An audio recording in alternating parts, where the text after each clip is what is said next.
Okay, everybody, good evening. Can you hear me all right? Excellent. Welcome to the Years of Travelling Anxiously book launch and research reflection. The book launch part of that is quite straightforward.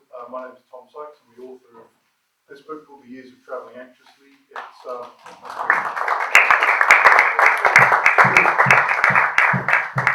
haven't even done anything yet. You're recording, so that's quite good. Yeah, it was quite hard work, quite an anxious activity to do.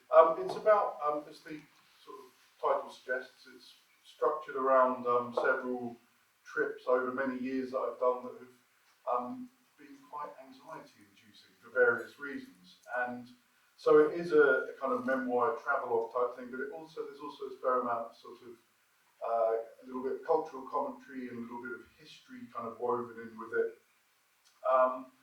But what I like to do with events like these launches is to sort of not have me as the centre of attention. I quickly tire of the sound of my own voice.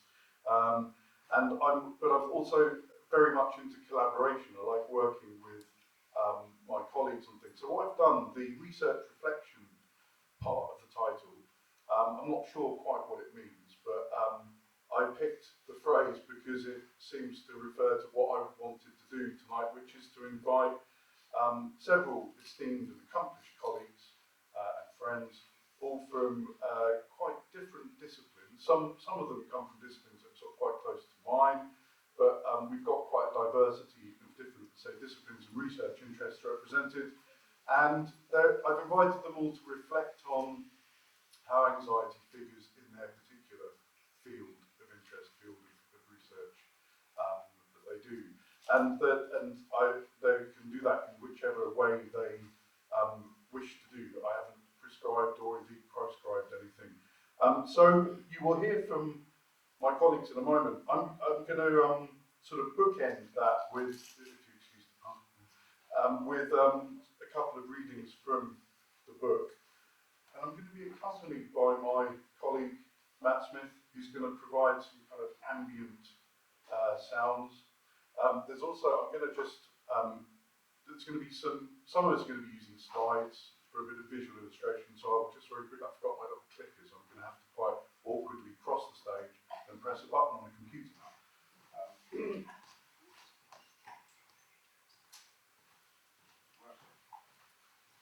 This is a picture of Manila, the capital of the Philippines, and this is the book, as I say, is structured around numerous travels, but there's quite a long engagement with a particular trip that I did in Manila some years ago, and it starts in Manila, it goes to other places, and then it kind of returns to Manila. So here I am in Manila, in the back of a taxi, drenched in anxiety again. It's also exasperatingly repetitive. The game on my phone isn't cutting it, and I fix on the probably ludicrous idea that the city itself is the source of my woes.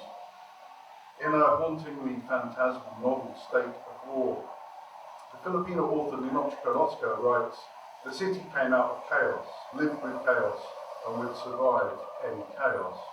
The question was whether it could survive order and reason." To what extent is chaos then in Manila's DNA? It seems to me that chaos, an absence of order or control, is closely related to fear, panic, and anxiety. Do these traits make for a Manila syndrome in the sense of the notorious Jerusalem syndrome? In that same city, Australian dentist Michael Rowan burned down the Al-Aqsa Mosque and upon arrest claimed that God had told him to do it. It would smooth the second coming of Christ, he added. Briton Oliver McAfee hiked out of Jerusalem and vanished in the Negev desert, leaving a trail of pages ripped from the Bible relating Jesus' 40 days in the wilderness. An Irish woman came to the city and grew convinced that she was pregnant with the baby Prince of Peace 2.0. She did not disclose the identity of the father. On his visit, an American man started to believe that he was the reincarnation of Samson, the biblical proto-superhero. Another American rediscovered his evangelical faith in middle age, flew to Jerusalem and camped in the lobby of a budget hostel. introducing himself to all comers as the new Messiah. Ever since the medieval pilgrimages, folks have been coming to Jerusalem and succumbing to spiritual delusions. In the 1980s and 90s, reported cases of Jerusalem syndrome peaked at 100 a year, a total of 40 lost souls needing treatment in a psychiatric unit. In his penetrating book, Places of the Heart, psychologist Colin Ellard shows that modern city dwellers are driven spare by social inequality, lack of neighbourhood cohesion, and the possibility of exposure to toxins or pathogens. Nothing new here. The poet William Wordsworth was in the late 1700s blaming loneliness, suspicion, jealousy, one-upmanship and ignorance on the crowded, polluted, turbo-paced cities of the Industrial Revolution. More scientifically, Ellard has found evidence that urban features can sabotage our state of mind. In a city like Jerusalem, you're besieged by so much religious architecture, activity, symbolism and history. This, coupled with the shock that many of us receive when we travel anywhere radically different, could ignite a psychotic episode. Jerusalem isn't the only city with its own syndrome. Since the 1980s, Japanese tourists in Paris have reported paranoia, identity crisis, and full-blown hallucinations resulting from language barriers, shock at the serene French temperament, and displeasure that the real Paris fell short of the image they were expecting from brochures and magazines. In 2006, rumours emerged that the Japanese embassy in the City of Love had set up a round-the-clock phone line for anyone nobbled by Paris syndrome. Embassy staff denied its existence, though. Similar symptoms show in cases of Stendhal syndrome, even if the apparent cause, glimpsing beautiful works of art in Florence, seems like a nice problem to have. The French novelist Stendhal was probably the first victim, complaining in 1817 after viewing the Basilica de Santa Croce, "I had palpitations of the heart, what in Berlin they call nerves. Life was drained from me. I walked with the fear of falling." My taxi jerks to a stop in a part of Quezon City that is no work of art. Its planners must have scoured Ellard's book for all the things not to do when designing an urban milieu. My trembling hands drop some banknotes in the driver's lap and fling open the door. The burst of hot air knocks the wind out of me. I pant and scan my surrounds. I'm in what Ellard would call a stress point, a street market squatting against the rampart of a shopping mall, coagulated with noise, objects and bodies. There's no empty space between the vast decks of duck eggs, lime-like calamansi fruit sprinkled on black tarpaulins, flies riding the backs of smoked bangus fishes arranged sprucely on banana leaves. Carts overflowing with an unruly jungle of blade-like chili and sambon leaves, the summits of which are teetering with durian fruits and taro, root vegetables resembling old apothecary jars. Nor is there room between these wares and the customers and the vendors who have white scarves around their heads and wear long baggy shorts and sleeveless basketball jerseys. All the benches are occupied by topless off-duty jeepney and tricycle drivers asleep with scraggy, greasy-furred cats and dogs at their feet or on the cracked pavement below them. The slew of life forms existing at close quarters is another scourge of city life, according to Ellard.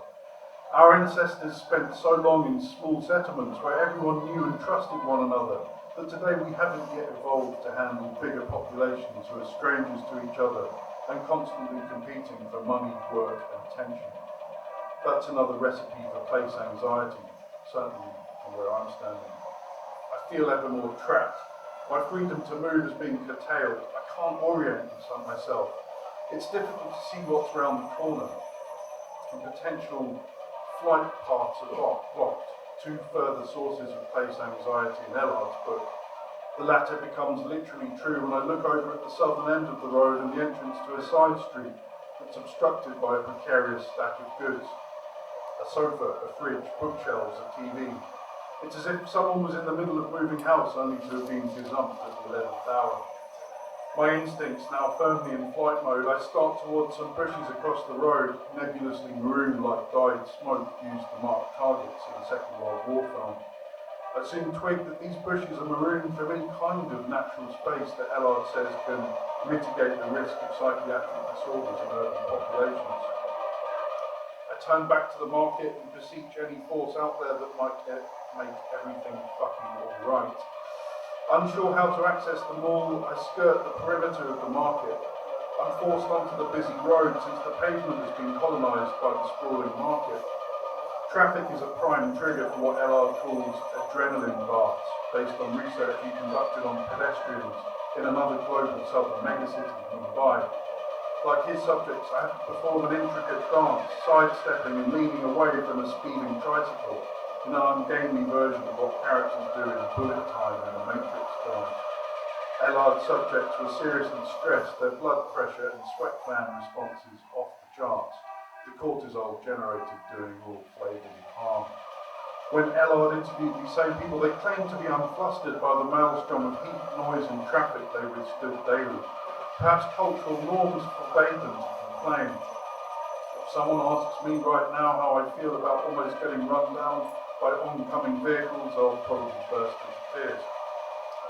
As I reach the northern frontier of the market, a monstrous high-rise hoves into view. It's been weathered and polluted into at least 5 shades of grey, its vertical lines of mansard roofs pearl hued, its lower down concrete panels almost charcoal. These are the Legazpi Towers 100, I found out later, and they're oppressively angular. The facade panels end abruptly above the main building, giving off a sharp antenna-like vibe. I think of stabbing and impaling and the proverbial parental caution. You'll have your eye out with that. I'm far from flabbergasted to find out that jagged edges are hard, repulsive, and may signal risk, in Ellard's view. On the other side of the equation, we have a near universal preference for curved contours, he writes. We see curves as soft, inviting, and beautiful. I didn't stop looking at this great big scary dagger in the sky. The Legazpi Towers are part of Manila's brutalist heritage, but lots of Manileños wish they weren't. Others wish there was no brutalist heritage in Manila at all. The towers were built in 1973, soon after President Marcos declared martial law. He wasn't the first dictator to cultivate a hyper-masculine image and rule by terror. And I'm not the first writer to observe that the Legazpi Towers are not the only tall, phallic and daunting edifices built during this dismal phase of Philippine history. Ellard argues that our mood can be affected by the shapes not only of buildings but of lettering and branding. Halfway between the towers and where I'm standing is a sign reading "So Go," the letters joined up like the Olympic rings. They're all curves and no corners, just as Ellard would like, and they're almost as common a sight around the Philippines as the golden arches of McDonald's. So Go is a budget hotel chain. Its success partly down to the easygoing shapeliness of its logo, but also to the fact that rooms can be booked by the hour. Underneath this particular sign is a slogan that indicates where Sogo comes from: so clean, so good. In my twisted state, seeing a hotel advertise itself as so clean only makes me picture the opposite: filthy bedclothes, broken toilets, cockroaches scuttling in sinks. I guess it's a variant on the psychologist Daniel Wegner's white bear phenomenon. If someone tells you not to think of a white bear, you will inevitably think of a pallid caniform of the Ursidae family. By now I've no idea what I'm doing or where I'm going. It's pure luck that I find a palm tree bordered side entrance to the mall. The relief is like a fast-acting painkiller. I know it will be short-lived, but short-lived is better than sod all. While I wait for a female security guard to stop twirling her baton and search my backpack at the entrance to the mall, I remind myself not to blame my anxiety on any one place. The story is more complex. While there's a popular belief, which has sold newspapers and seduced web traffic, that Jerusalem syndrome besets those with no history of mental illness, researchers have found that most victims had pre-existing conditions. The same is true of the other disorders I've mentioned. Like the bloke who leaves a happy marriage behind in Darwin or Dagenham to turn sex pest in Bangkok or Busan, travel plus white male privilege can serve as excuses for behaviour unacceptable at home. At least 5 years before he torched that mosque in Jerusalem in 1969, Dennis Michael Rowe was hearing voices in his head. There were mosques in his native Australia at that time, so did he wait until going to Israel to commit his crime because he believed that that culture would be more sympathetic towards his demented desire to build heaven on earth? less destructively as a time-worn tradition of Westerners projecting their fear and loathing onto non-Western cities in a judgmental or worse racist manner. Just because I'm feeling the chaos of Manila that Roscoe so vividly describes doesn't mean the chaos is Manila's fault. Indeed, in a post-colonial society like the Philippines, a lot of the chaos is the fault of people who look and sound like me.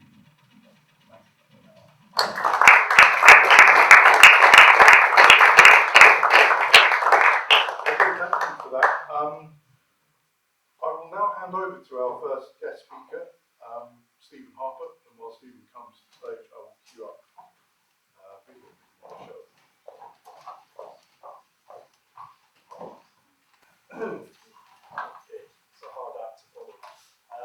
Evening, everyone. Yeah, my name is Stephen Harper, and I teach media studies here at the university.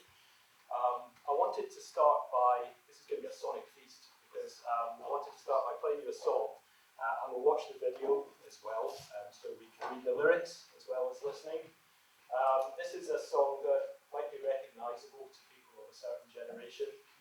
So it's by Wire. It's called The Other Window from 1979, I think. So yeah, maestro.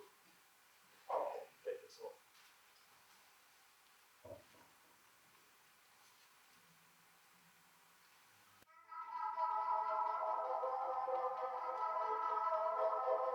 He took his seat on the foreign train. He thought it pleasant to travel again, mindful of the journey's end. He read again the letter from his friend.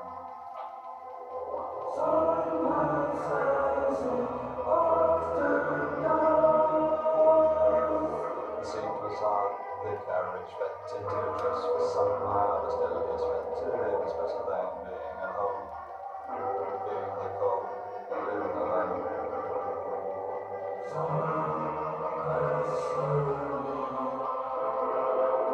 Around him people spoke French, despite school days and made mistakes. Occasional stares caught his eye, he was tempted to smile. But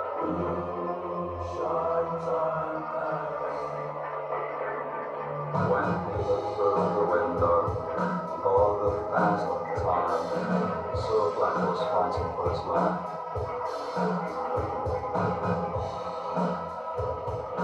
In a barbed fence, close to his hand, more struggle, more explained.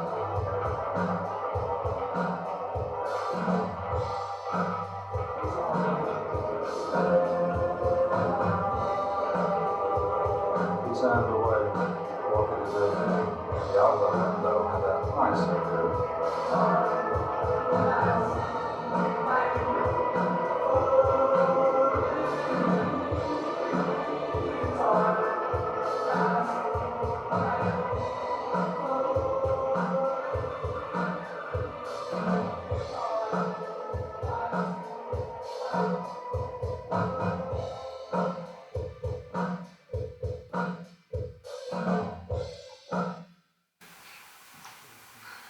Okay, not the most melodious or edifying of songs, but what it does do, I think, is describe the impact of anxiety on the travelling body, the disorientating effects on the psyche, and like a lot of the scenes in Tom's superb book, such as the one we just heard, it illustrates how travel can dissolve the familiar structures of daily life, making the body suddenly feel unreliable. Anxiety provokes a questioning of identity and relationality, of where we are in the world. The song also captures the physical and psychic paralysis that anxiety induces. We turned away, what can we do? Anxiety here represents an overwhelming embodied awareness of suffering and an ethical call to do something about it, even if that call is refused, as it is in the song. There are scenes of real horror outside the window, in the song's terms, or in a more contemporary register on the digital screen, but it's usually easier, or at least less uncomfortable, to look elsewhere, to keep scrolling, to open another window, to avoid the shock of the real. Anxiety has been relentlessly pathologized in recent decades, in a way that definitely has nothing whatsoever to do with the lucrative market for pharmaceuticals, such as Paxil and other SSRIs.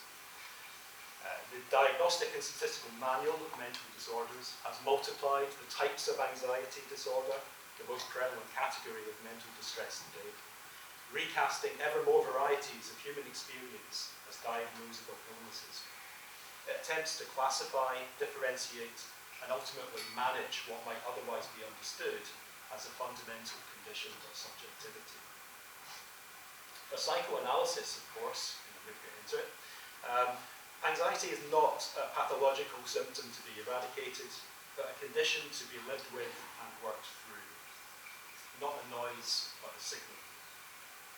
Following his close collaborator Otto Rank, Sigmund Freud, one of Tom's fellow travellers in the book, as you'll know if you read it, Sigmund Freud proposed that the prototype of all feelings of anxiety is the birth trauma. That's the trauma of being born, just to be clear, not the trauma of giving birth. According to this understanding, our very first journey is filled with uncertainty, loss of comfort, and fear. We are from our first breath anxious travellers.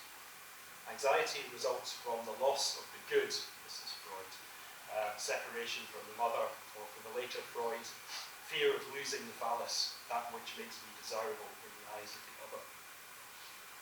In the psychoanalytic canon, it was Karl Abraham and Melanie Klein who posited anxiety as a consequence, not of loss or the absence of the good, but of the overwhelming presence of malignancy. For Klein, the paranoid infant was in the grip of a persecutory anxiety, a feeling of pure threat posed by the other, the bad breast in Melanie Klein's lexicon. But Klein also recognised, as many of you will know, the possibility of a reparative anxiety in which the child's conscience begins to stir, and it realises that it has been fearing and attacking an object that is at least part good. The fear of punishment gives way to a desire for repair. In his book, Tom relates some very relatable stories about his own paranoid fears about the judgment of others, but there are also flashes of a kind of reparative anxiety throughout the text.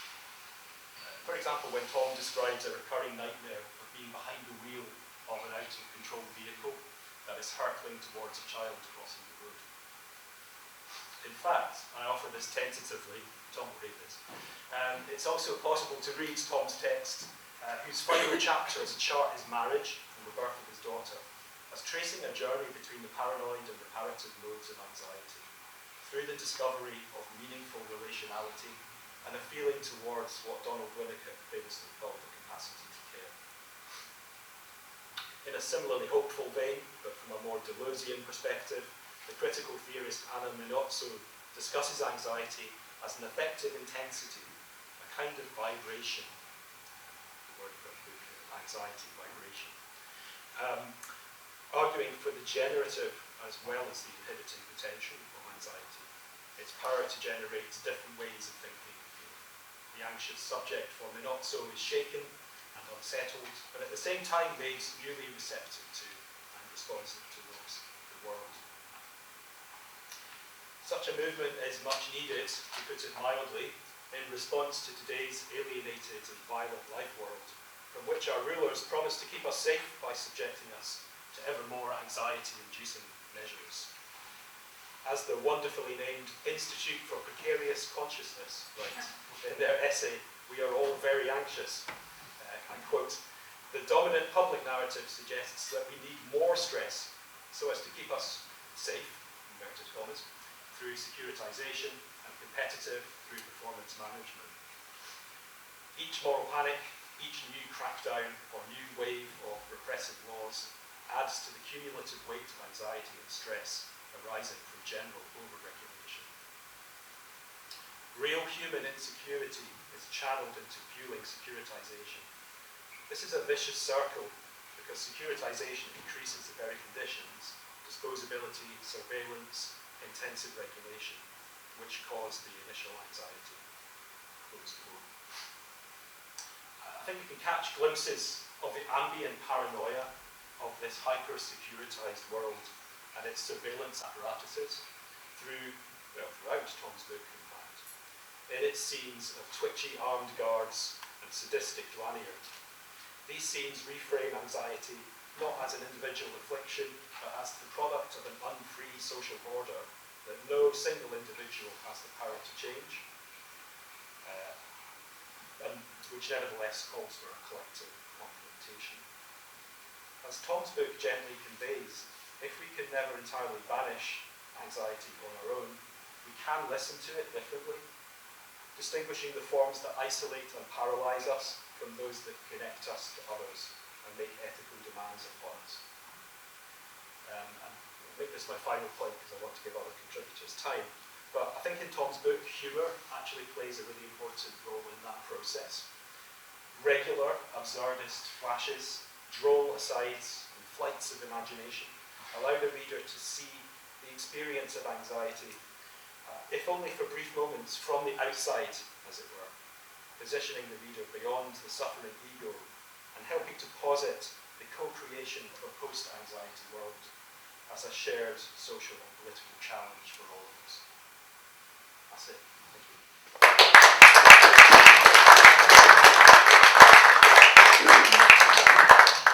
Thank you, Stephen. You used the word edifying earlier, and that was an extremely edifying angle on the whole kind of phenomenon of anxiety.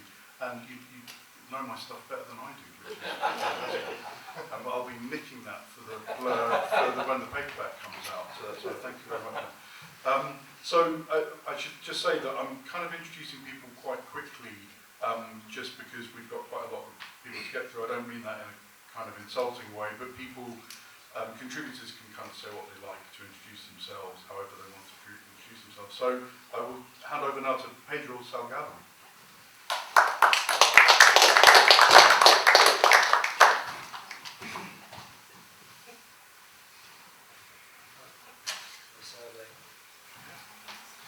Hello. Right, so I'm Pedro Salgado, that's my name, you got that. I am a lecturer in IR and politics here at Portsmouth. I have been teaching politics for more than 10 years now. My engagement with anxiety is entirely empirical. I mean, I mentioned I've been teaching for over 10 years now. I've been in therapy dealing with my own anxiety for more than half of that time. That's my engagement with anxiety. That's what I mean. It's in purely personal terms, right? I have to say I haven't read Tom's book yet, which is entirely my fault. I will, like, right away. And Tom invited me here to speak about how do we engage with anxiety in the teaching and studying of politics and international relations. And as soon as he asked me for that, one thing I remember is being in a pub with Tom and a bunch of friends, some from present here, and a lot of people I didn't know. Right? And in that context, someone asked me, well, tell us about yourself. And I said, well, I teach politics in IR, but please don't ask me anything about that. And the reason why I said that stuck in my mind. Like I was reflecting for a long time on why did I say that. And the reason why I said that is people often fired at me questions beginning with, oh, what about? Insert here the most atrocious thing that you've read in the news recently, or what about the war? There's always a war, right? What about the war going on here or there? And people, and I understand that people do that to bond, right? That's a normal social activity. People do that in order to pass me the ball in conversational terms, like say something. Well, I then in those moments I freeze because I know that what's behind these questions of, oh, what about? I know that there are two implicit questions there, right? One of them being, what the hell is going to happen? And the other one being, is everything going to change? If reform gets elected, is democracy over? Is democracy over with Trump? Was democracy over in Brazil with Bolsonaro? Like, and if it was, then is it back now that he's over? These sorts of things, right? And these questions, they are anxiety questions, right? They are questions of how much can we know about the unknown? Like, these things don't make sense to me. Can you make sense of them? Can you explain the unexplainable? Can you predict the unpredictable? How much can we control the world that affects us in all of these ways? And I don't know. I don't know. I don't know any, like all these questions I use, I don't know any of them, because that's prediction, right? I don't predict it. I don't know what's going to happen. I mean, I understand theories of politics. I mean, can explain. I can understand things that happen, but I can't know what is going to happen. I can't predict and impose this, project these spheres of control over the world by making them understandable like that. There's a limit to how much I can do that. And I think for us who study politics and IR, we accept that there's not much we can do. There's, yeah, I mean, one thing I like to say when people throw me that, oh, what about this horrible thing? I'll just say, yeah, it's awful. Because it is, right? What else can I say? And I think, like, I was talking, I mentioned this to a friend last week, and the phrase I used with him was, I feel like we grow used into staring at apocalypse. We just get used with it, because at some point we understand that if it's going to happen this soon, if that question, is everything going to change, means, like, is the world as we know it going to end? Or some friends love to ask me the questions, is this one now, is this World War III? They've been asking me this for like 10 years now. I don't know, maybe, right? I mean, if I say yes, are you going to like sell your things and run to the hills? Like what? Maybe, no, like, reconsider. Don't trust me that much. But I think that some of that, like we get used to staring apocalypse in the eyes, right? And I remember the first time I realized that was when I was in a conference, and I heard someone giving a presentation about the dispersion of Ebola in spray form. Like and I imagined the life of someone doing research as I was doing as a PhD student then, and someone having to imagine Ebola in a spray can. Like that. What? Like how do you, and at the same time, I'm glad that person is thinking about that, because someone should, and I don't want it to be me. Because I can't deal with that.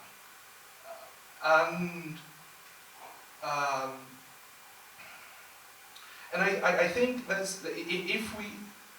if it is about realizing that we are staring apocalypse in the eyes, it's also about realizing that we need to protect ourselves and not do it that often and not do it that much.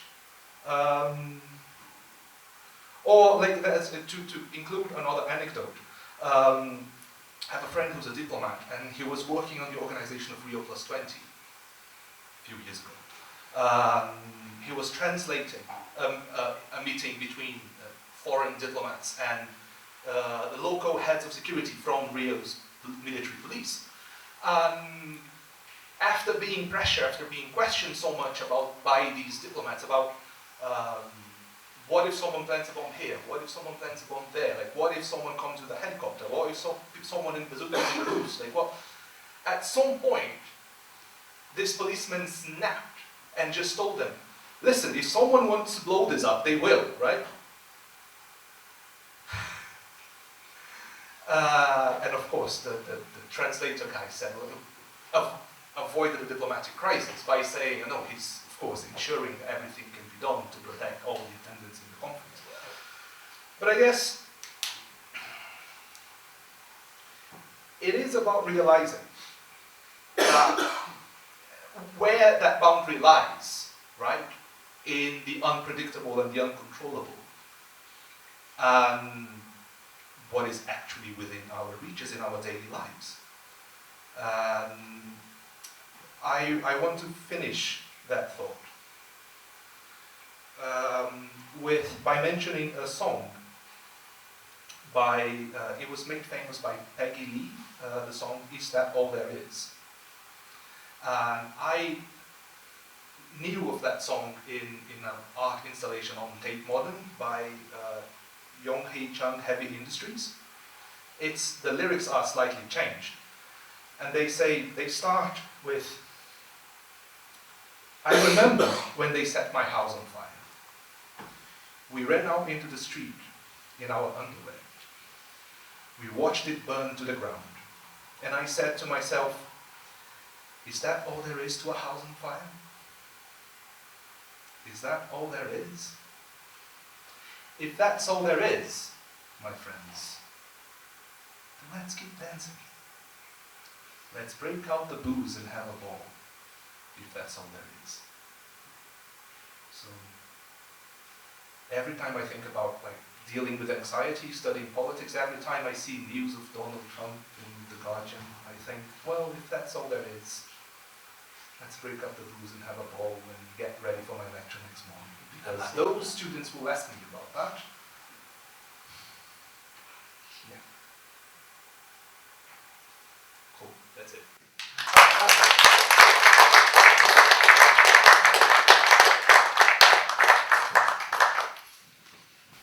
Thank you very much, Pedro, for adding a really important geopolitical context to the theme, but also just giving some good, solid advice, really, for how to insulate ourselves against anxiety, because there's enough triggers for it out there, aren't there? So, it's my pleasure to now welcome Lucy Ashton.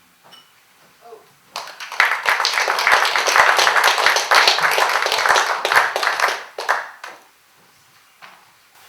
Anxiety number one, out of the way. I didn't fall over on the way to the stage. Come on, can you hear me? Excellent.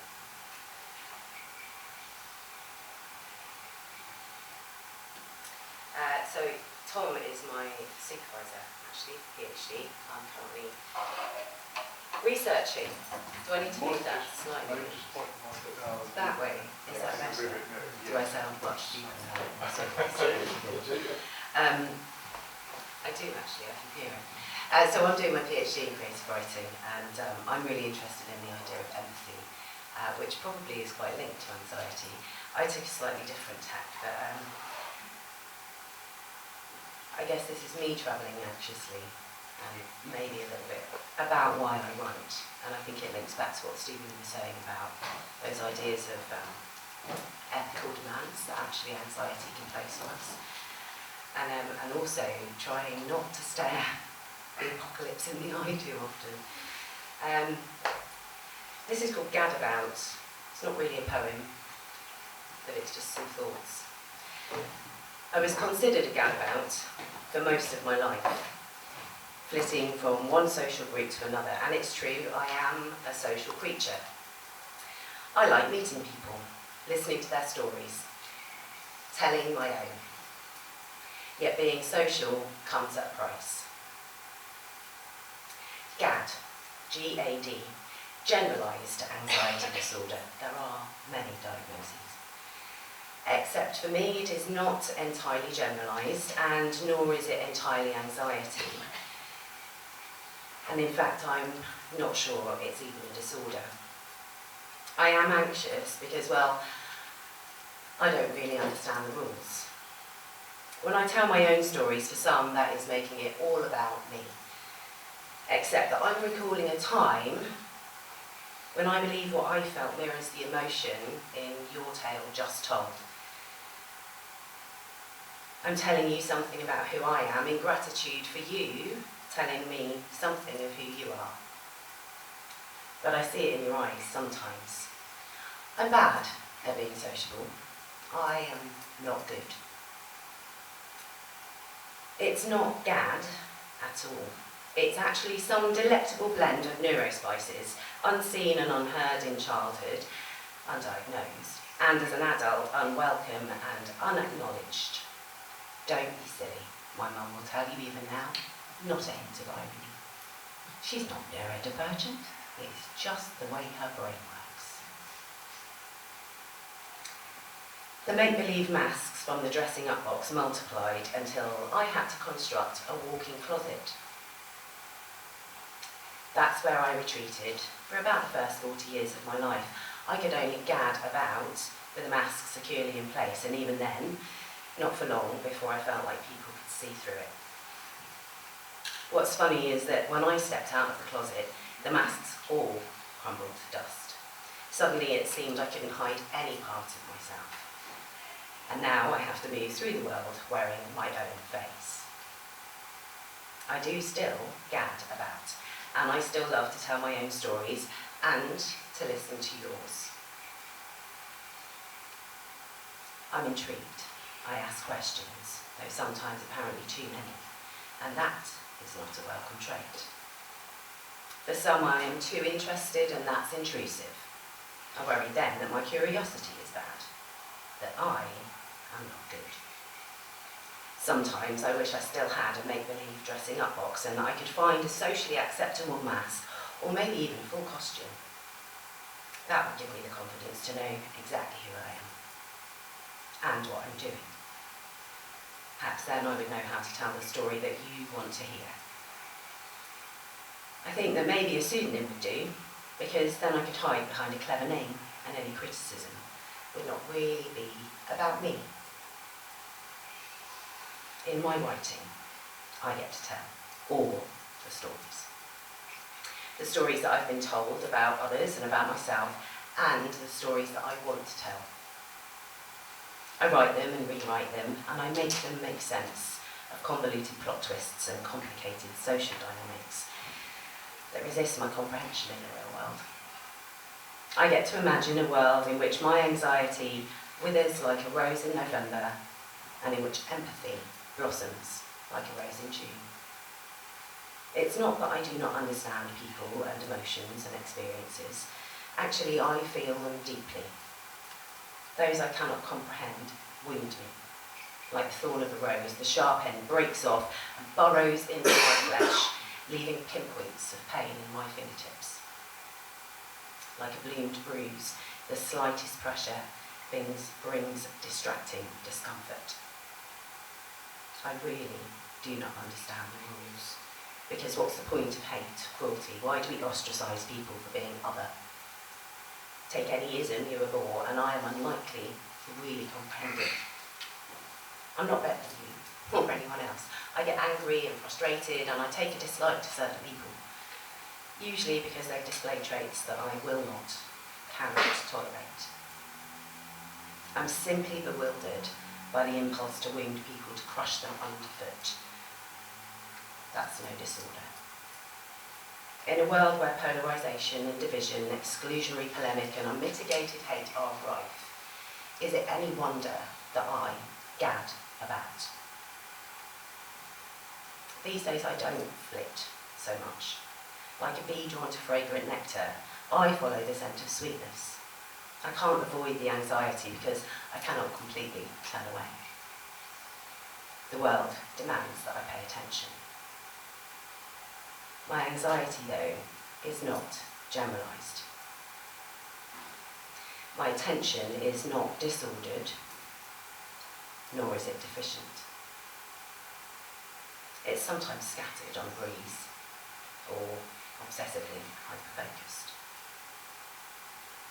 Mostly I'm able to hone my attention and temper my anxiety and know that as I gad about, even if I must occasionally step into the desolation that others wreak, attend to my own life, and I hope I'm writing, like I'm rewilding an ornamental garden, letting my true nature take its course as I explore the space where closely trimmed topiary grows haphazardly out of conformity, and neat rows spill across paved paths, daring you to create new ones carved by desire.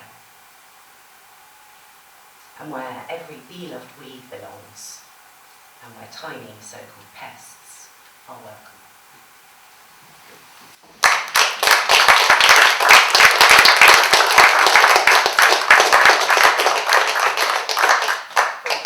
Those really candid and vivid observations about anxiety and identity and interacting with people, really, really enjoyable.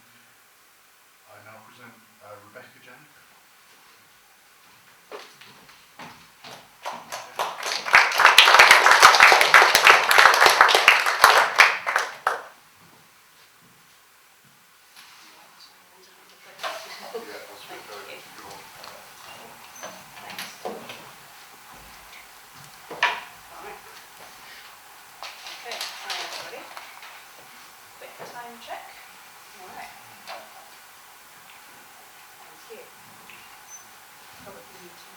Can you hear me okay? Yes. Thank you. Lovely. Okay, so that's great. So I'm here, since Tom kindly invited me, to talk about ways in which anxiety kind of figures in the work that I do. And my research interest for a long time has been in horror and the Gothic, hence my title, not too imaginative, but hopefully it'll work. So, anxious Gothic, navigating uncertainty, and my area kind of started out focusing on things like haunted houses. I'm lucky I still get to teach what I'm interested in, and I thought what I'd do today is share a little bit about ways in which Gothic kind of speaks to anxiety. So it's less about travelling, although there may be a little bit on that later on. So I'm going to talk in a more general way about genre, fiction, and indeed an element of kind of working through of what we've seen from the speakers so far, you know, from Tom's book through to the other engagements we've had with anxiety, that anxiety, of course, is such a big part of lived experience. So I'm adding a little historical angle, I'm thinking a little bit about fiction, but although I don't have a video, I want to share a bit of visual material as well. So I'm starting with a quote here from a scholar on Gothic, and I'm thinking about the ways in which Gothic kind of start out. So the Gothic novel is often seen as where Gothic begins, and that novel comes out in the 18th century, 1764, and I'd see it as a kind of new mode. You know, scholars talk about this sort of mindset or way of dealing with something which is challenging. And various people have been reflecting upon that already. So the quote here from Botting talks about Gothic works and their disturbing nature. They can be seen, perhaps, and I'm going to back up a little to have a look, as effects of fear and anxiety. There's that word again. We've been thinking about anxiety the whole time. We've been thinking about, you know, dealing with things that are challenging, facing up to things that are unexpected and likely unwelcome. Now, what Gothic is typically seen as by scholars is a response to Enlightenment thinking. So the Enlightenment we might take as that movement over a period of time of, you know, artists, intellectuals, thinkers, and giving rise to what we might now understand as a new way of thinking about things, and an emphasis on science, the exercise of reason by comparison with simply accepting, say, the teachings of the church broadly in Europe. So Botting here describes how Gothic kind of came in when things had changed. There's that word again. So things had changed, things had shifted, a new emphasis on how we might understand ourselves, how we might understand the world around us, and how we might look to our own rational capacity rather than simply accepting things because of teaching that had gone before. So Enlightenment was very disruptive. You know, it's contained within it that it sounds positive and progressive, and of course we think about reaching for the light, but Gothic came about because this was traumatic, and science and reason seemed not to explain absolutely everything that people had kind of grappled with. So I've chosen to share a couple of images that deal with anxiety and in some ways kind of foreshadow what we've had laid before us Stephen was talking about psychoanalysis, and often works of Gothic will be explained or examined through that particular lens. So I'm going with a couple of visual examples as a way into this, and we have here a famous image. In fact, when I talk to students about this, I often say, hey, you'll get this on the cover of books about Gothic. You know, it's quite a common image. This is Goya, so late 18th century, the sleep of reason breeds monsters. Fantastically kind of evocative, you know, powerful. We have our sleeper slumbering, assailed by kind of nocturnal, vaguely nightmarish creatures. But are they? You know, this image is often seen as a very visual, very kind of evocative way of grappling with a fundamental part of human experience. We have to sleep. Now, Goya, being very socially conscious, was reflecting upon much of the trauma and the horror of war and of invasion and of man's inhumanity to man that he saw around him. So this comment suggests something about what happens when we squash down our reason, when we slumber, and then we kind of fill our world with these imagined fancies. Nightmare superstition creeps in. Another image that I think will be known to people is this image here from 1781, so you know we're still firmly in the 18th century, and this is Fuseli's, eponymously, you know, The Nightmare is the title of the painting. And again we have this kind of fantastic imagery which suggests slumber, and that readily makes us think about mental states. What happens when we sleep? So this image has a kind of erotic quality to it, you know, scantily, lightly clad young woman draped suggestively across the bed. What are the other elements? Well, we have possibly the mare, the nightmare of the time, sort of kind of sticking its head in a sinister way through the curtain. We have this little goblin creature squashing down on her chest. And this, I chose this image, it's often chosen by Gothic scholars because it speaks to some of those kind of mindsets and anxieties that surface in that Gothic era. Many scholars do note that Gothic might be seen as a kind of forerunner to psychoanalysis because it deals with areas like repression, like what happens when you don't deal with things, when you squash them down. Maybe they resurface, they won't stay buried forever, in other kinds of troubling ways. So, here is an image from the novel that kind of began much of this, and then artists and poets and other thinkers kind of responded to it.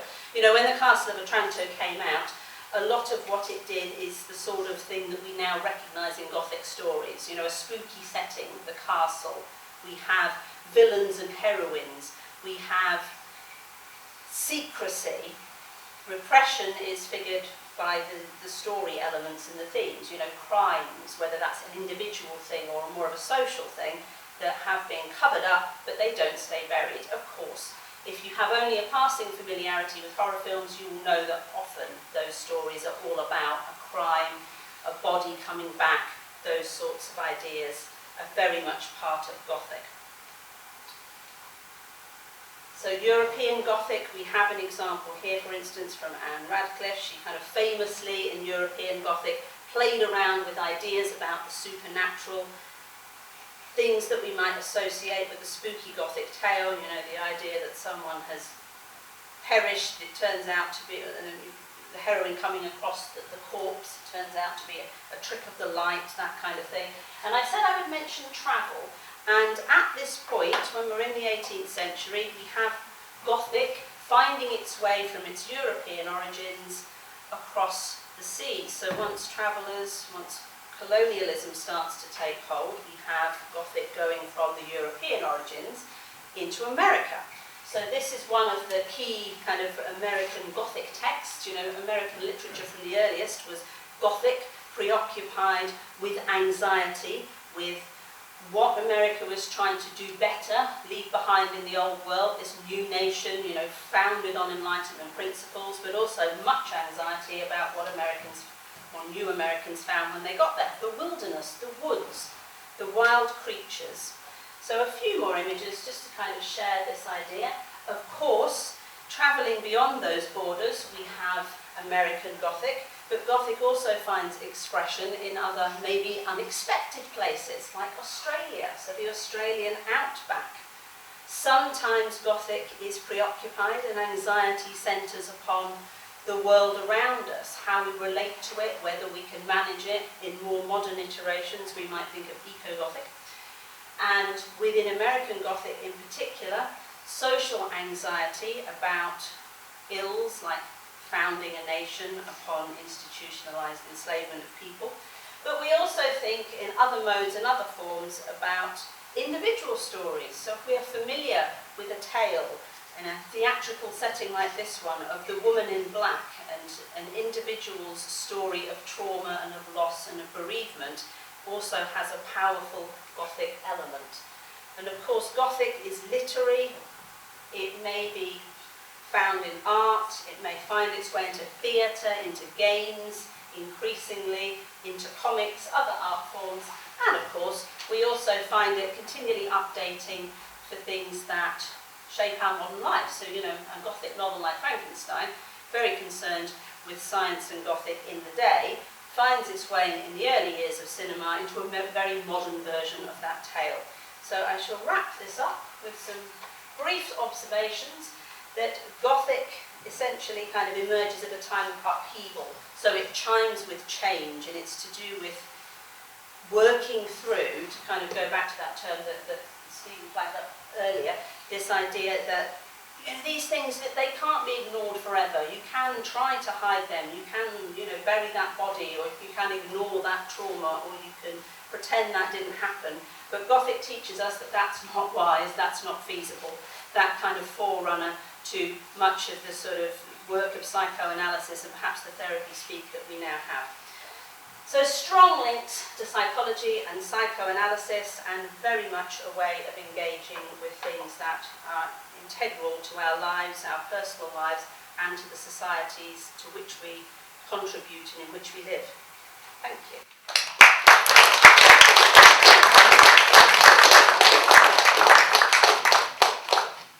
Thank you so much, Becky, for a very erudite and concise analysis of anxiety in the Gothic and in sort of culture and art, and done in such a brief space.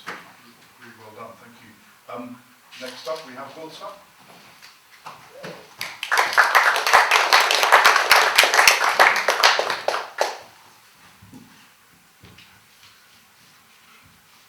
They went to sea in a sieve, they did.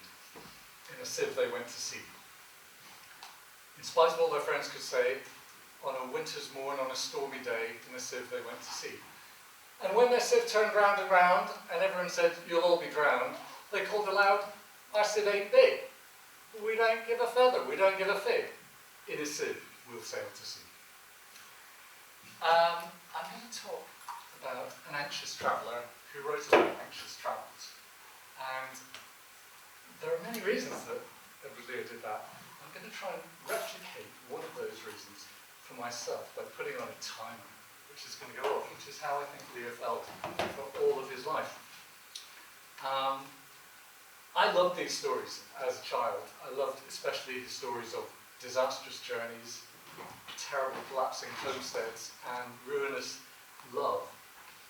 Those longer poems, of which the only two ones that end happily are the Owl and the Pussycat, and the Jumblies, the Sailing Sea in the Sieve. Unbelievable if you go to sea in the Sieve. But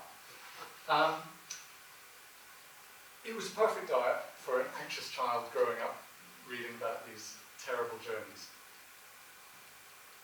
Edward Lear is famous in his own day as an artist, as an oil painter and an illustrator. These days we know him as a nonsense poet. And he was very surprised, I think, at the end of his life to read that he was the top of John Ruskin's list of 100 writers. And Ruskin said about him, there was no one I thank more for my idle self than Edward Lear. But why travel? Why did Lear travel throughout his life? Why was he so anxious? If we dig back into his childhood, we discover several sources of a kind of shame from which he was trying to escape. So if we flash back, he saw the fireworks of Waterloo, celebrating Waterloo from the Holloway Road, from his nice family home there. But his father, rather like Dickens, had ruinous financial matters, and the family was split apart. Leah was farmed out to cousins and uncles. And there was an unfortunate incident with an uncle, which we don't exactly know what it was. But it was following that he began to experience attacks that he marks throughout his life in his diary, just with an asterisk. He escaped poverty through art. He started sketching at Regent's Park Zoo and was spotted as a real talent, and his ornithological illustrations were so admired that Audubon, the painter of those priceless bird illustration books in that time, admired him. I think he met him and employed him. He was so detailed that they re-identified one of the parrots now known as Lear's macaw, purely from his drawing. So admired that Queen Victoria employed him as her drawing teacher. And I can tell you another thing: if you're ever with a monarch, you mustn't stand closer to the fire than they are getting moved away from the fire. And he said to Queen Victoria, looking through her family art notebooks, he said, "Oh my goodness, where did you get these things?" She said, "I inherited them, Mr. Lear." But then that led to being employed by the Earl of Derby to paint his private menagerie, and that brought Lear into a different sphere of life, where, as well as becoming known and being able to sell art, he was able to entertain the children with jokes and limericks and drawings. And those line drawings and pencil drawings are some of my favourite of his artworks. But he travelled throughout his life, and not so well known are his travel journals, wonderful, speckled with all sorts of disastrous things, the like of anything we could have today. And of course he chooses the easy places to travel to. He travels to Corsica, to Calabria, Albania, and Jordan. So even today many of his travels would be quite difficult to do. Now, still in his diaries he's marking with an asterisk over and over again. And it's epileptic fits. His biographer sort of works this out gradually as she's untangling his letters and his diaries. And through his travels, he often had travelling companions. Did they all know of his sickness? And I think the shame that goes with that is we can barely understand it today, but in his day, so he kept a secret throughout his life. Certainly his valet, his Albanian valet, Giorgio, must have known. Probably several of his travelling companions knew, and certainly some of them he was also in love with. This is another source of shame. He was an unheralded gay icon, although he nearly married twice as well. I think Emily Tennyson knew. He was enormously affectionate towards her, and she was very kind to him and kept inviting him. These travel journals, he crowdfunded them. He wrote to dozens and dozens of people who bought his paintings and said, "Would you fund this rather expensive illustrated book?" And did that on several occasions. And then Emily Tennyson crowdfunded a retirement home for Lear. So she knew that he had to travel every summer. And so yes, travelling lessened the attacks, also mitigated the chance of being caught, I think, in the epileptic fit, but it certainly lessened the attacks, so he was a sort of swallow coming back and forth winter and summer. But Emily Tennyson wrote round all his friends who had bought art, and they built him a villa in San Remo. This was such a delight to him because it had light and space, and he was able to display paintings, and he was able to pretend he wasn't in when people didn't like came to view. And then one summer he popped home to Britain. When he came back, they built a hotel in front of it. So Emily Tennyson and friends built him another villa just beside him. You can go and see both these villas, and they built the second villa to exactly the same floor plan because he was worried his cat would become anxious. His old cat Foss had to deal with a different setup. But my favourite of his anxious travelling stories is that there were many rumours going around that these poems that caused a bit of a sensation were not by any chap called Edward Lear. It was clearly made up because it was clearly the Earl of Derby or some such thing.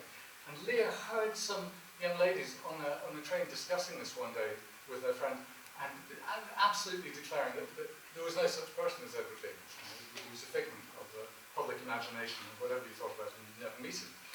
Edward Lear was able to take off his hat, display his name in his hat, and prove that he was himself. And so I recommend, Tom, that you always take a copy of this in case your existence is ever doubted.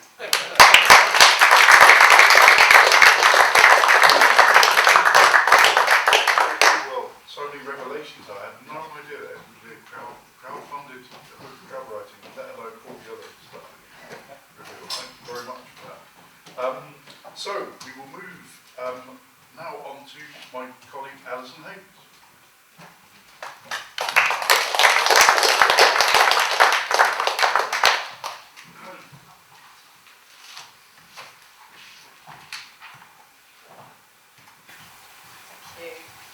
I am Alison Hayes, a colleague of Tom's in creative writing here at the university. I'm public speaking all the time, much more nervous about it than anyone ever knows, and here are a couple of your pieces that reveal a glimpse behind the scenes.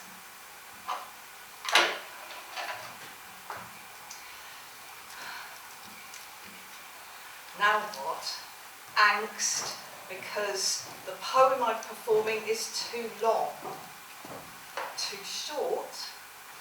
It's doggerel style. Everybody's favourite textual position.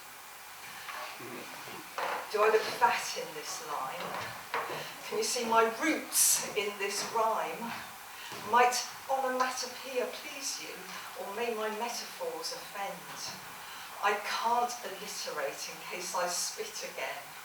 That saucy, salty, seaside sort of spouting is out of the question. Similarly, any similes that show my lisp should be taken from the equation. Though this composition is compact, fiction over in a flash, spoken word gone before you even heard it, it'll echo in my head, long after you're all tucked up in bed, bucked up and read, rucked up and bled, mucked up and dead. If I fucked up so much as a syllable, I'll be miserable because I'm fallible in the flesh and only editable in the manuscript. And if it's found to be unbelievable, even though it is autobiographical, I might actually cry, though the verse would still be laughable. Overwritten, yet unfinished. Underdeveloped, but overdone. Lit crit. I can give it out, but can I take it?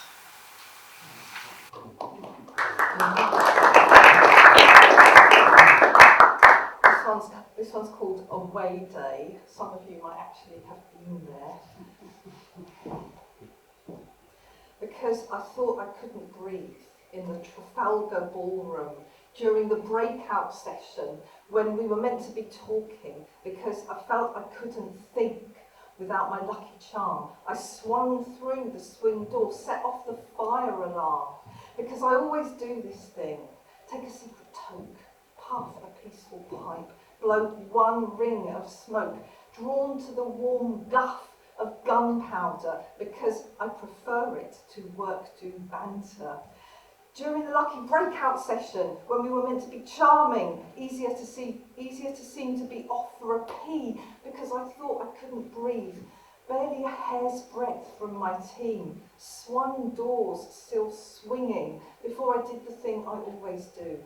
Blew my ship's whistle, a sticky blow, acting like I want to be captured, courting the vilification, the censure, wafting a lungful of liberal incense right in their military smoke detector. Committing that crime through force of habit, the idiotic hornpipe of an addict, because I felt I couldn't think during the breakout session when we were meant to be talking. And then I think I didn't feel when I set off the fire alarm like a air raid warning. Everyone in the Naval Club had to go outside, all standing to attention in the seaside air because I thought I couldn't breathe. Veterans ordered from their hotel rooms, ex-servicemen tipped from the restaurant and Jim, because I always do this thing, though nobody caught me, that plank walk went unseen. I'm whistleblowing myself.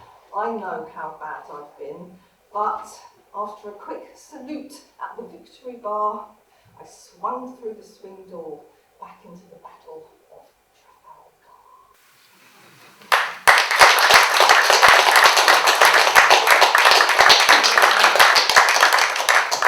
It's like certainly proving that just because the theme for this evening is anxiety doesn't mean we can't have fun and humour and wordplay and metatextual bubbliness that Alison does so well. On to our sort of penultimate performer before I come back and round things off, Sue Harper.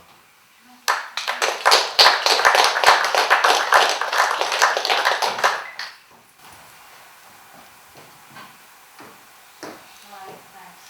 I'm in the same writers group. Can you hear me? Oh, I'm too short.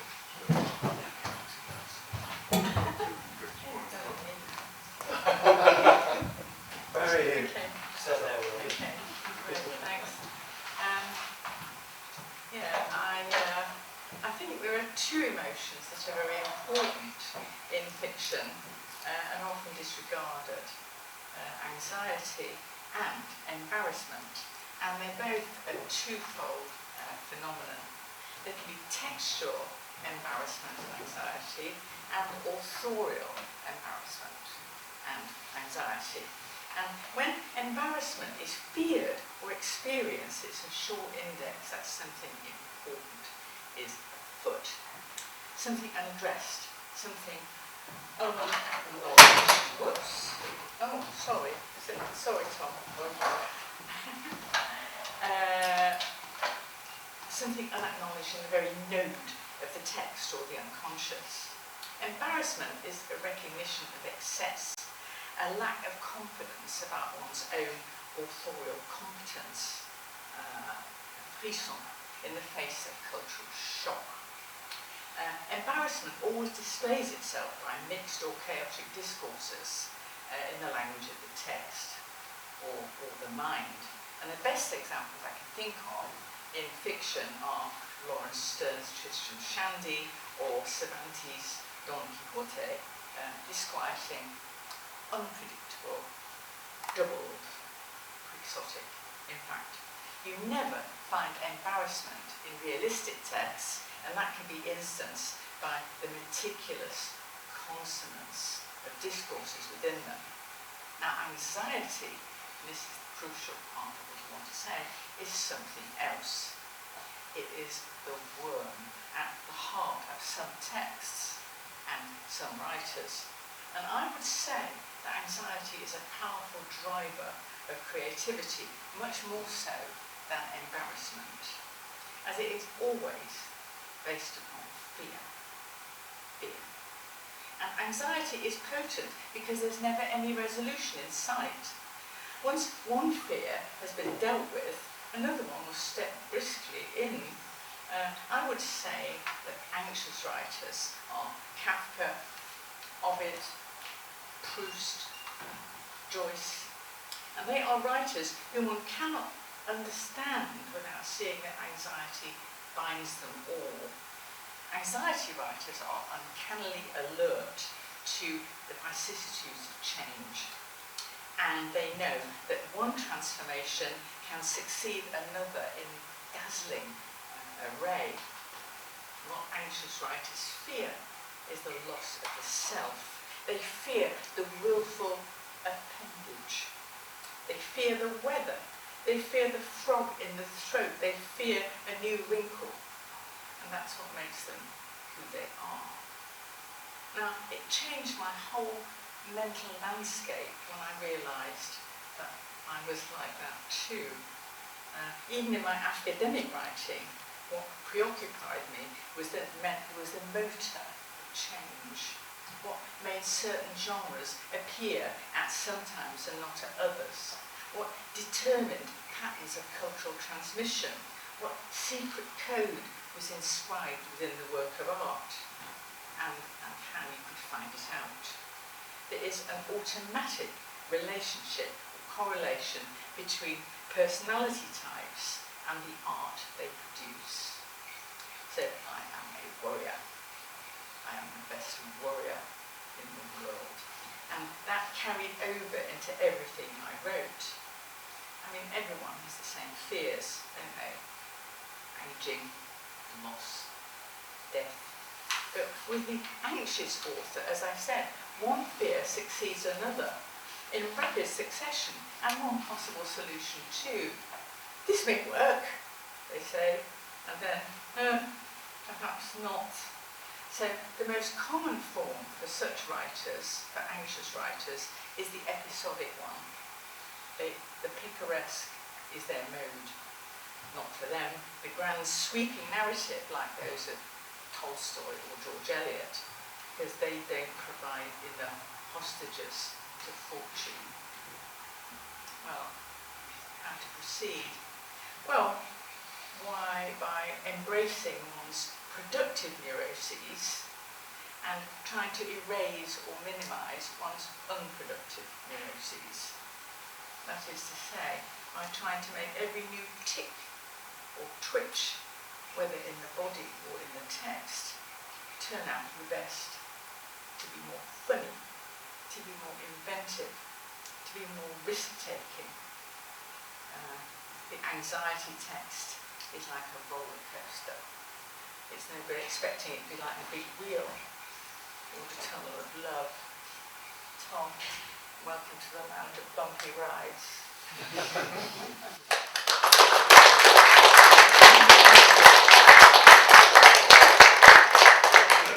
Thank you, Sue, for bringing together the personal, the literary and the academic in a really wonderful way.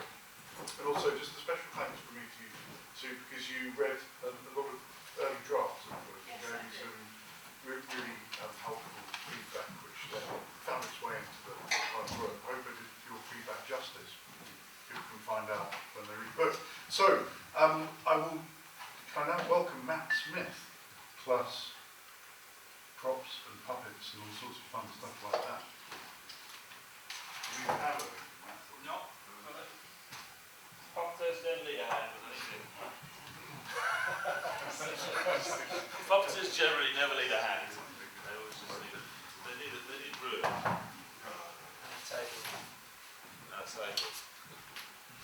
So this puppet is called Humphrey. Humphrey has travelled all around the world with me, helps me with anxiety when I'm travelling, has never ever had any problem with security on any border.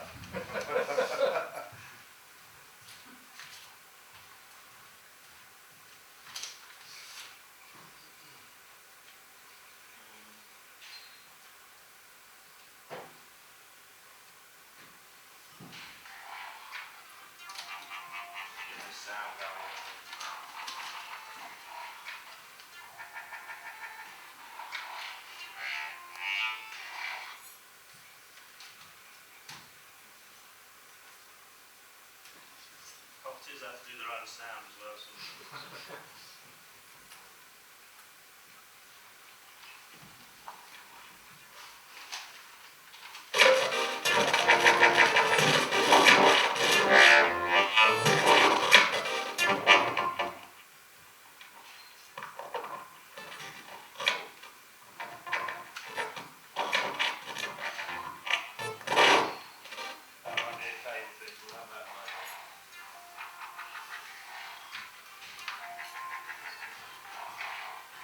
You can sort of hear that, can't you?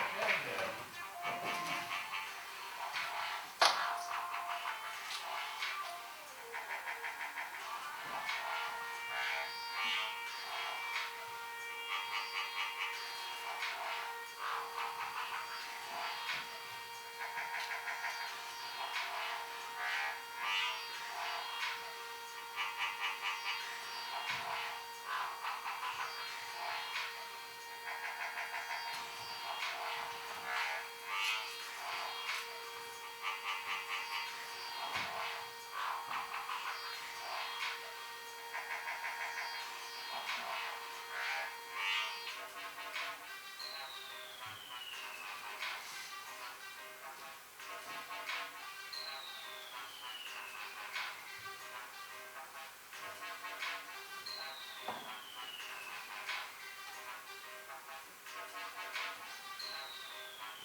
perhaps our puppet might deal with the anxiety of kind of going on a journey.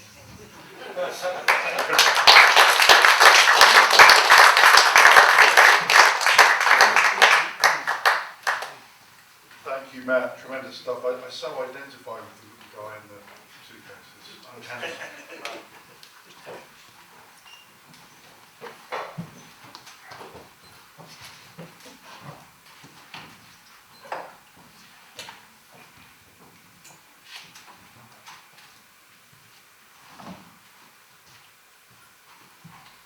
So, I'm just again with accompaniment from the excellent Matt Smith. I'm going to read another section from the book, and this picture gives you a sense of this is going to be a bit of a kind of dive into history, but it's also kind of autobiographical as well. And I'm going to segue between the two in a way that hopefully isn't irritating.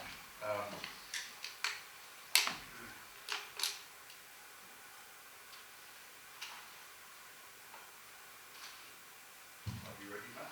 Almost. Oh, sorry, okay. It's all right, but it's worth playing with.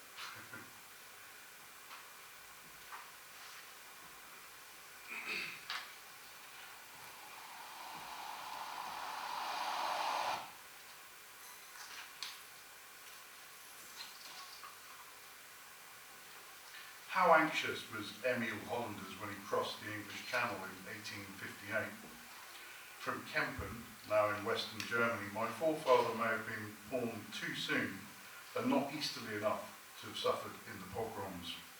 In these grisly rampages, 100,000 Russian and Eastern European Jews were burned, clubbed, shot or stabbed to death by mobs whipped up by demagogues. Armies and police forces were often complicit in the violence. As a subject of the Kingdom of Prussia, Emile would have been used to and perhaps worn down by what we today call microaggressions. There and then, anti-Semitism was actively preached and spread in workplaces, schools, universities, social clubs, trade unions and taverns, writes the scholar Daniel Goldhagen. As I look at Emile's name in the 1861 census, rendered in graceful, zaftig handwriting, I picture him, a boy of 20, being cold-shouldered on that trip by Gentile passengers for his dark complexion and pointy features. If he knew much about Britain, he'd have been nervous about emigrating somewhere that didn't allow Jews to go to university, stand for Parliament, or become civil servants. He may not have been wanted in his place of origin, or on the journey from it, or at his destination. But maybe I'm over-worrying about my dear ancestor, and he had a whale of a time on that voyage. Incidentally, he may have spotted fin or sperm whales on the way over. Perhaps he was optimistic about a better life ahead. Many immigrants have to be. Like other young Victorian men, he could have seen it all as a big adventure, with fortune, glory, and a pretty girl the prizes. He had prospects as a professional clock/watchmaker, a skill that was transferable once he'd settled in Portsmouth. Emile might therefore have laughed at the idea of me, his descendant, in a way cushier future, feeling even a pinch of dread while travelling in safety, with no risk of shipwreck or cholera and no threat of racism or poverty at my point of departure or arrival. Another male ancestor of my maternal line relished risky travel if a hand-me-down anecdote is accurate. Great-grandfather John was a rating on a Royal Naval ship dispatched to Archangel in 1918 to 19 to try to crush the Russian Revolution. The ship docked at a White Sea coastal town. Sent out alone on reconnaissance, John found that the place had been evacuated. With homes and shops deserted, he stole as many valuables as he could carry and returned to the ship. His CO asked if there was anything to report. With jewellery and watches bulging under his uniform, John duly said, "No, sir." He must have had a great poker face. Conforming to the worst stereotypes of the Jewish spid, he apparently made a small fortune from selling these hooky items to colleagues on board and later civilians in Portsmouth after demob. Driving through Cherbourg to the cross-channel ferry port some years later, I see African men on pavements and roundabouts. They're about Emile's age when he'd split for the UK. They look at once listless and frantic, yawning and walking in circles around each other, or sitting on benches gazing at their phones while swinging their legs. Their bodies are moving without going anywhere. They're stuck between the place from which they came, to which they can't return after risking their lives to leave it, and two places that don't want them. France now, and if they do cross the water, England.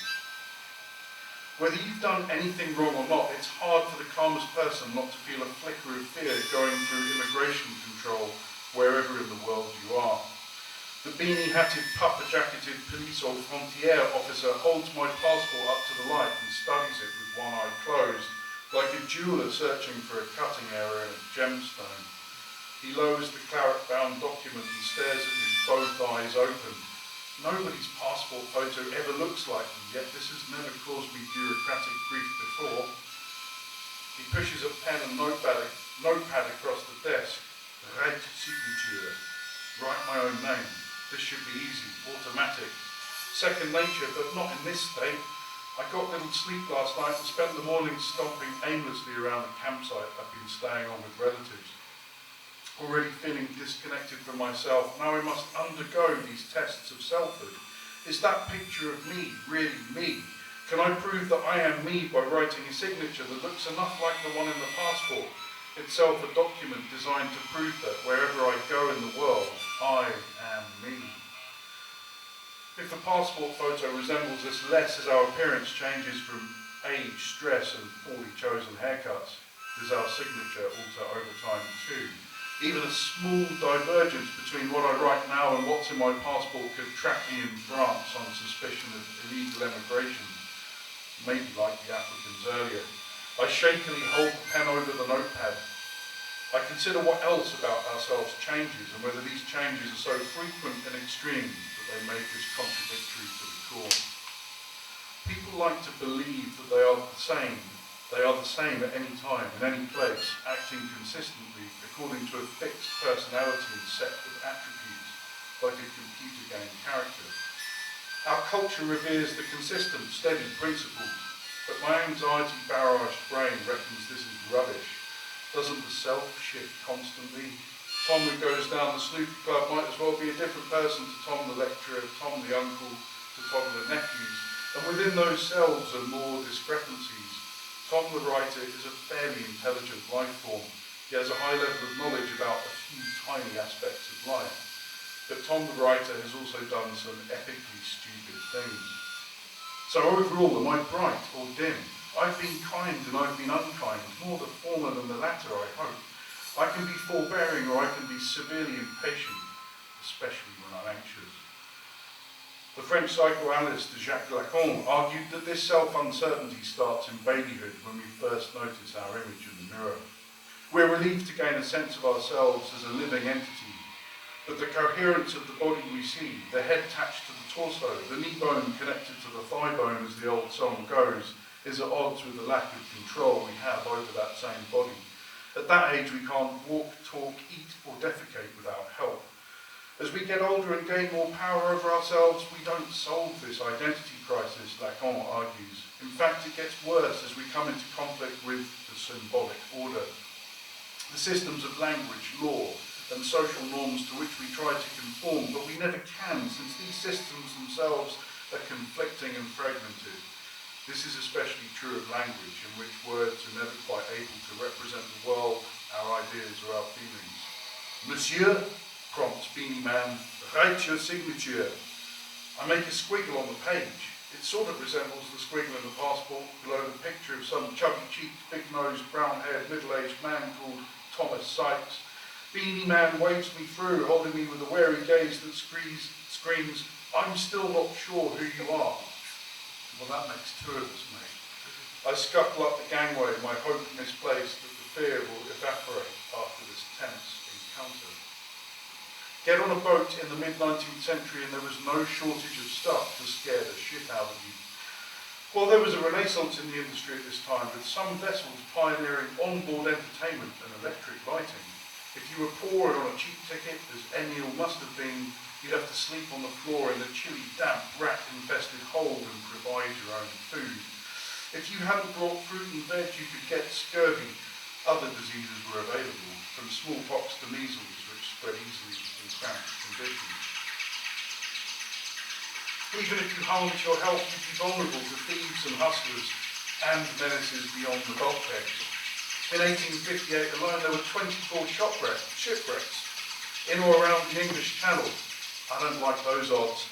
In one of the more vivid incidents, a storm drove the schooner XL aground at Calais, killing everyone aboard apart from one crew member and the ship's dog. Collisions between boats were alarmingly common, despite all the space there is at sea. I wonder if Emile sat out his 12 to 15-hour voyage oblivious to all this. Or did he know damn well and drew a frisson from the risk? Or was he quaking with anguish the whole time? I'm quaking with anguish now in the comparatively deluxe Britain Ferries restaurant. The 5 relatives I'm travelling with are huddled ecstatically around one menu. There may as well be a heavenly light shining from the laminated card onto their faces. Normally I'd be as enthusiastic as they are about a buffet deal including avocado salad, smoked salmon, king prawns. But I'm bloated already as if pregnant with an elephant. My throat is arid and my phobia of choking on food is back with a vengeance. Wasted on me, I mutter, and exit down the moonlight corridor.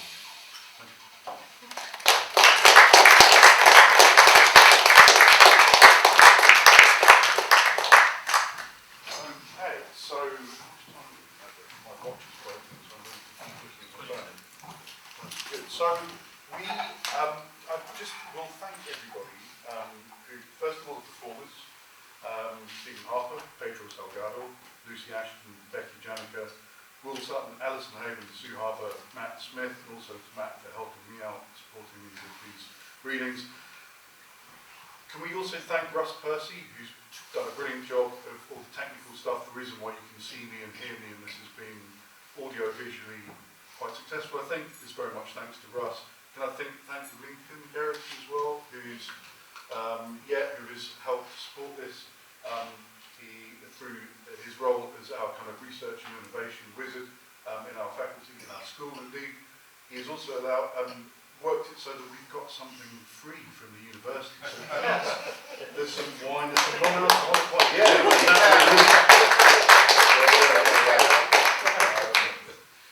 and there are books to buy as well if you want. This is where I get a bit sheepish because I don't want to start promoting too much. But they're hardbacks, but they're 12 quid, quite a good deal for a hardback book. I think I'll sign it and thereby reduce the value immediately.